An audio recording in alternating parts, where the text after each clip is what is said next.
Shalom, selamat pagi jemaat Tuhan. Berjumpa kembali dalam doa pagi online. Jadikan aku indah.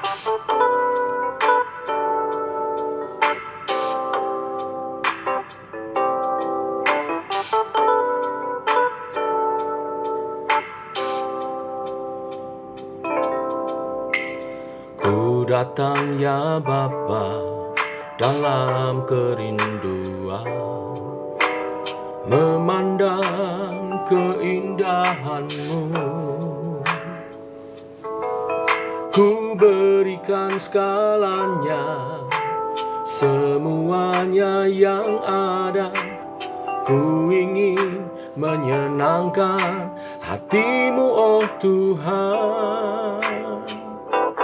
Jadikan aku indah yang Kau pandang mulia, seturut karya-Mu di dalam hidupku.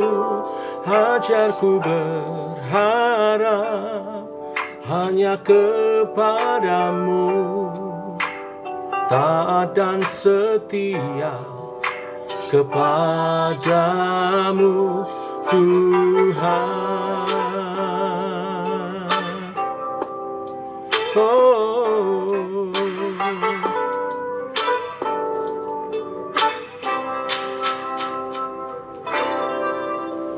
Ku datang ya Bapa dalam kerinduan, memandang keindahan-Mu. Ku berikan segalanya, semuanya yang ada. Ku ingin menyenangkan hati-Mu, oh Tuhan. Jadikan aku indah yang Kau pandang mulia, seturut karya-Mu di dalam hidupku. Ajarku berharap hanya kepadamu, taat dan setia kepadamu Tuhan.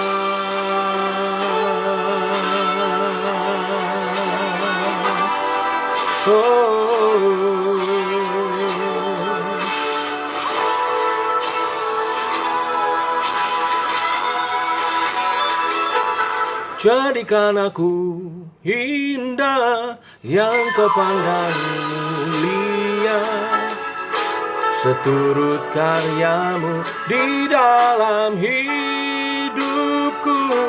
Ajarku berharap hanya kepadamu, taat dan setia, taat dan setia, taat dan setia kepadamu Tuhan.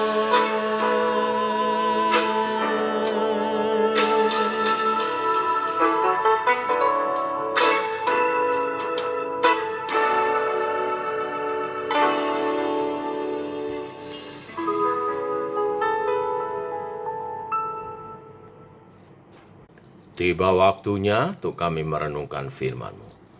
Firman-Mu adalah suluh dan terang bagi jalan kami. Berfirman Tuhan, terangi jalan kami, tuntun langkah kami. Dalam nama Tuhan Yesus kami berdoa. Amin. Bapak Ibu, kita lanjutkan renungan kita pada pagi hari ini. Yesaya pasal 14 ayat 1 sampai 15 saja. Demikian firman Tuhan. Sebab Tuhan akan menyayangi Yakub dan akan memilih Israel sekali lagi, dan akan membiarkan mereka tinggal di tanah mereka.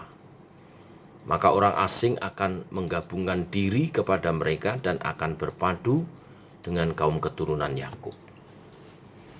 Bangsa-bangsa lain akan mengantar Israel pulang ke tempatnya. Lalu kaum Israel akan memiliki bangsa-bangsa itu di tanah Tuhan sebagai hamba-hamba lelaki dan hamba-hamba perempuan. Demikianlah mereka akan menawan orang-orang yang menawan mereka dan akan berkuasa atas para penindas mereka. Maka pada hari Tuhan mengakhiri kesakitan dan kegelisahanmu dan kerja paksa yang berat yang dipaksakan kepadamu. Maka engkau akan memperdengarkan ejekan ini tentang Raja Babel dan berkata, "Wah, sudah berakhir si penindas, sudah berakhir orang lalim. Tuhan telah mematahkan tongkat orang-orang fasik, gada orang-orang yang memerintah, yang memukul bangsa-bangsa dengan gemas, dengan pukulan yang tidak putus-putusnya, yang menginjak-injak bangsa-bangsa dalam murka dengan tiada henti-hentinya. Segenap bumi sudah aman dan tentram, orang bergembira dengan sorak-sorai, juga pohon-pohon sanobar dan pohon-pohon aras di Libanon bersuka cita karena kejatuhanmu. Katanya, dari sejak engkau rebah terbaring, tidak ada lagi orang yang naik untuk menebang kami. Dunia orang mati yang di bawah gemetar untuk menyongsong keadaanmu. Dijaganya arwah-arwah bagimu, yaitu semua bekas pemimpin di bumi.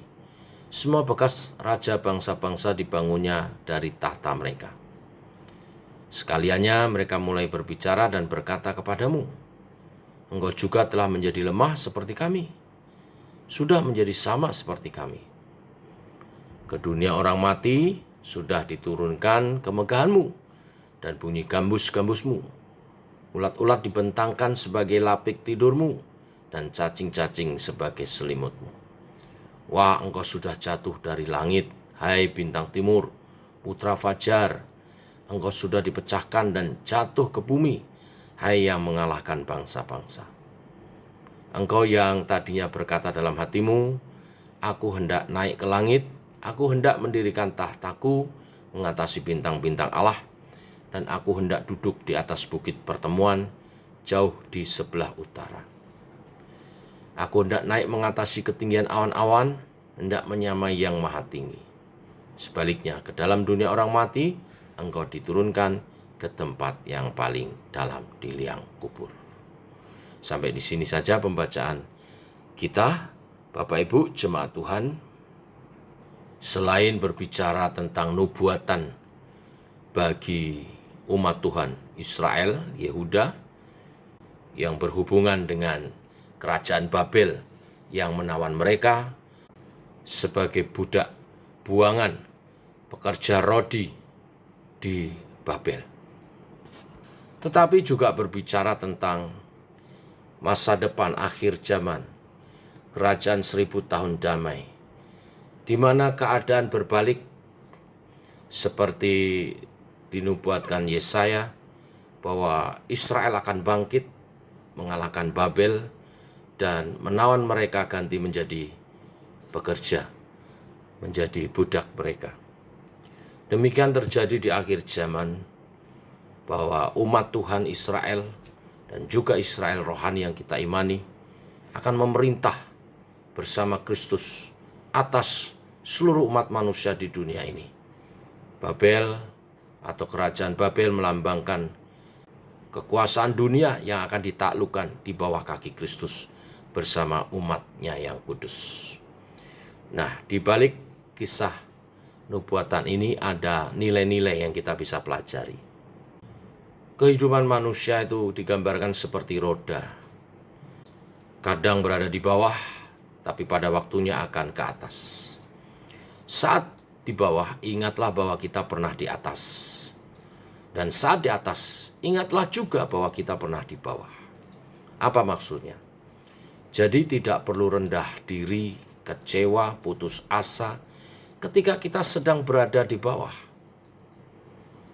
Sebaliknya, tidak perlu juga tinggi hati jadi sombong ketika kita berada di atas. Seperti kisah Israel dan Babel. Israel pernah berada di titik terendah dalam kehidupan mereka. Ditawan dan dibuang ke Babel. Dan dipaksa bekerja sebagai budak 40 tahun lamanya. Sementara Babel pernah berada dalam situasi kehidupan yang paling tinggi, ada di puncak. Bangsa yang hebat, bangsa yang besar, bangsa yang berkuasa. Babel berhasil menaklukkan kerajaan Syria, Mesir, Aram, Filistin, dan juga Israel. Keberadaan yang kontras antara Israel yang di bawah dan Babel yang di atas. Tetapi dinubuatkan secara terbalik oleh Yesaya terjadi Israel yang rendah akan ditinggikan, dibebaskan dari perbudakan, kembali ke tanah perjanjiannya, dan menjadi pemimpin bagi bangsa-bangsa. Demikian juga Babel yang berada di posisi yang tertinggi, digambarkan sebagai bintang timur dan putra fajar. Di ayat 12 dikatakan ya, akan direndahkan. Kerajaan ini akan mengalami kehancuran kekal. Penyebab utama kehancurannya adalah kesombongannya. Babel ingin menjadi sama seperti Allah, ingin menguasai dunia. Inilah yang membuat murka Allah jatuh menimpa Babel.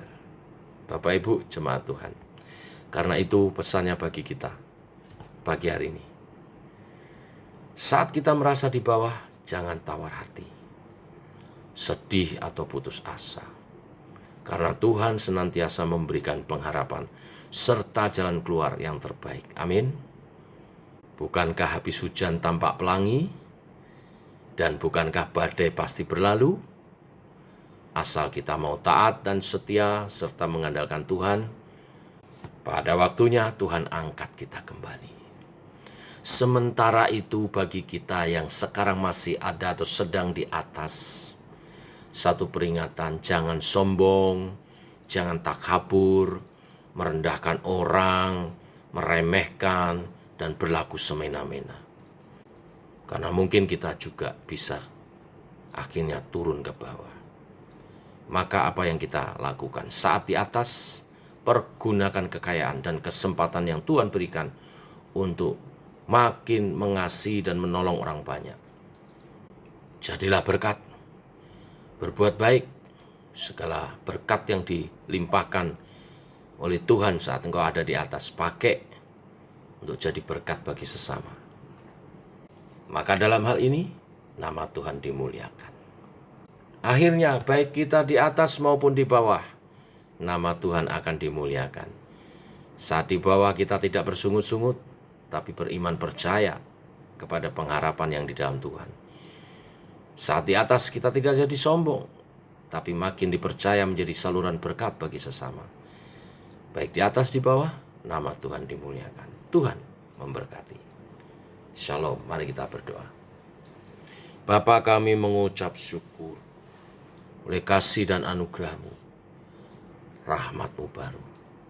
Terima kasih untuk kebenaran firman ini Tuhan, yang berisi nubuatan tentang akhir zaman di mana Israel rohani akan memimpin dunia ini bersama dengan Kristus, memulihkan keadaan dunia dalam kerajaan 1000 tahun damai. Dan kami memerintah bersama Kristus atas dunia ini sampai kekekalan dinyatakan. Sebaliknya ada nilai-nilai yang Tuhan ajarkan pagi hari ini.